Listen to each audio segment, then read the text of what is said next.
Imagine standing on a dim stage in Las Vegas, pouring your heart out to a room full of strangers who barely know your name. You've got the talent to light up the world, but the industry that once cheered you on now treats you like yesterday's news. This is the raw, heartbreaking story of a comedian who dared to speak the truth and paid the ultimate price. Stick with me. By the end, you'll see why his fight still matters today, that it all kicked off in a smoky comedy club in Kansas City. Picture this: a 19-year-old kid, flat broke, fresh out of the Navy after they shipped him to some nowhere town in Mississippi instead of the action-packed adventure they sold him on TV. He ditched college on a science scholarship that went nowhere, juggling 3 soul-crushing jobs just to eat. That night, he was out with his cousin, nursing cheap drinks with a fake ID, roasting bad comedians under their breath. The stage was a graveyard axe bombing left and right in front of a half-empty crowd. His cousin couldn't hold back. "You're way funnier than these clowns," he said, slapping down a $50 bet. $50? That was rent money, groceries, survival. But something snapped in the kid. He'd crushed every dance contest back home with his smooth moves, but talking? Never. Fueled by booze, frustration, and that burning pride, he marched up to the manager. "Give me 5 minutes." The guy shrugged, handed over the mic, expecting another flop dot. What happened next? Pure magic. He forgot the clock, spilled stories from his rough upbringing, his Navy nightmares, the grind of black life in the heartland. No scripts, no safe jokes, just raw honesty that hit like lightning. The crowd exploded. Folks who'd been zoning out jumped up, howling. 45 minutes flew by in a roar of cheers. He owned that room. But as he stepped off, the manager's face twisted. "You're too raw for us. Banned. Too real. Too blue." They wanted his fire, but only on their terms. That rejection? It lit a fuse.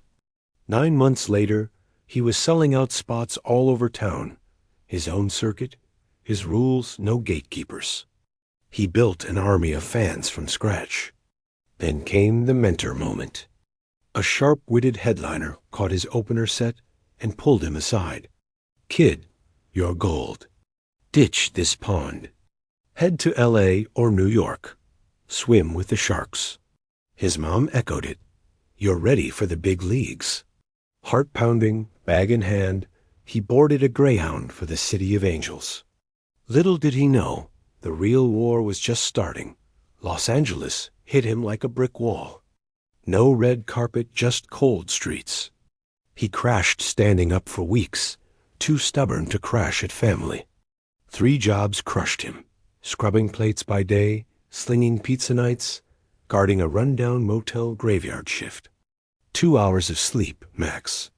But he kept grinding. Spotted an ad for auditions at the top comedy spot. No experience? No problem. From a payphone, he faked it called as his own agent, name-dropped phantom gigs nationwide. They bit. That night, he stormed the stage with a wild routine mimicking a pop star on a bender.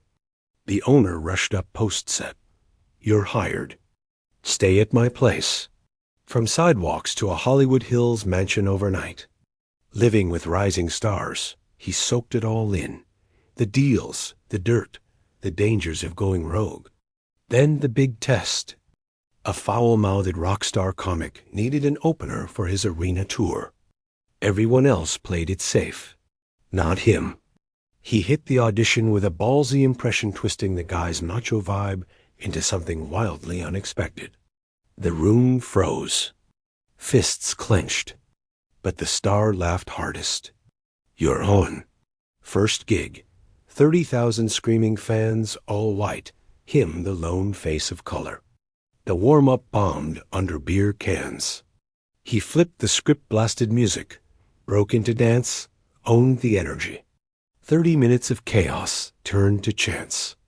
Backstage, the headliner yelled, "This guy's the future."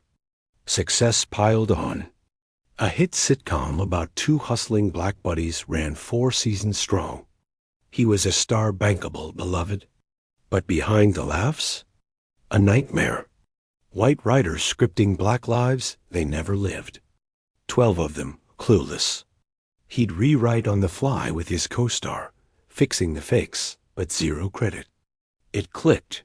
The network branded as black TV to pull viewers and cash, then flipped it to big core stars. Got nothing. He saw the scam clear as day. And he couldn't shut up. If this story touches your heart, please share it with someone who needs to hear it. Let's get this truth out there. Halfway in, and the stakes skyrocket. Hollywood smelled threat.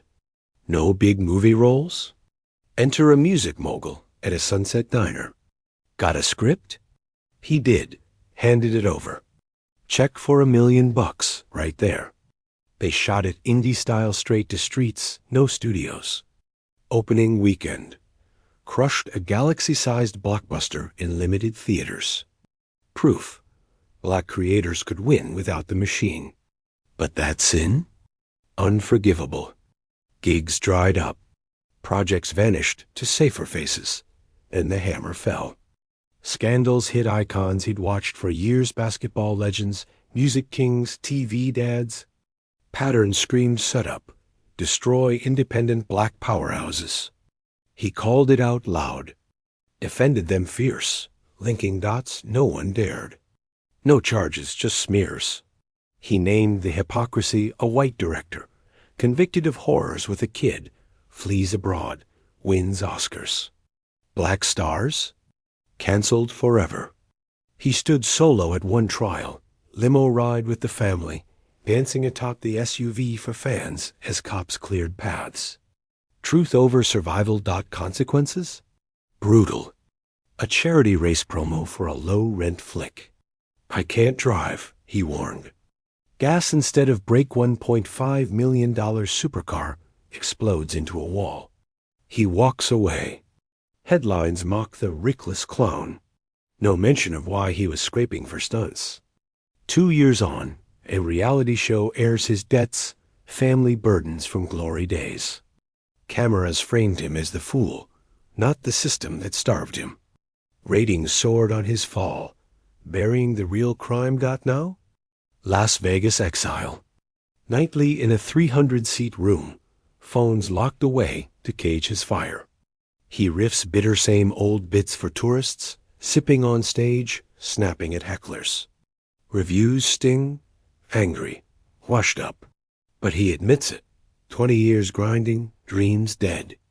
Then the twist backing an outsider prez, trashing the old guard.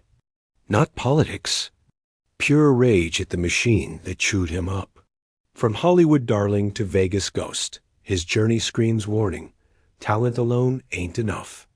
Speak the system's sins, and it buries you.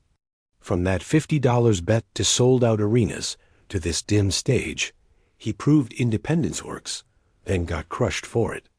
Broke, but unbroken, he still spits truth. Quarantined where it can't bite back. The real tragedy? His exile validates every word. A whale reduced to a pond, still swimming. If this moved you, hit like, subscribe for more real stories, and share wide. Let's honor fighters like him. Thanks for watching. Keep questioning the game.